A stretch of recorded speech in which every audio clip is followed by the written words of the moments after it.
ராமாயணம் கம்பர் எழுதியிருந்தாலும் கூட தமிழ்ல ராமாயணம் வருவதற்கு காரணமா இருந்தது யாரு தெரியுங்களா? நம்மளுடைய சடையப்ப வள்ளல் தாங்க. சடையப்ப வள்ளல் 3ஆம் குலோத்துங்க சோழன் கிட்ட போய் சொல்றாரு, வால்மீகின்னு ஒருத்தர் ராம அவதார சரித்திரத்தை அழகா சமஸ்கிருதத்துல எழுதியிருக்காரு, அத நம்மளுடைய கம்பர் மொழிபெயர்த்து எழுதணும். அதற்கு 3 காரணங்கள் இருக்கு அரசே. காரணம் 1, இலங்கைக்கு செல்வதற்கு முன் அனுமன் ஒன்று கூடிய இடம் நம்மளுடைய மகேந்திரகிரி மலைங்க. காரணம் 2, ராவணனுக்கு எதிராக போர் தொடுத்ததற்கு உறுதுணையாக இருந்தது சேது பாலம்.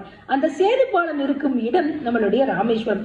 எல்லாத்துக்கும் மேல என்னதான் ராமன் வடநாட்டுக்கே மன்னனா இருந்தாலும் கூட அவருடைய சோகம் தீர்த்து வைத்தது நம்மளுடைய தமிழகம்ங்க. அதனால டெஃபினட்டா அவருக்கு ஒரு காப்பியம் தமிழ்ல இருந்தே ஆகணும்னு சொன்னது சடையப்ப வள்ளல் தான். நன்றி.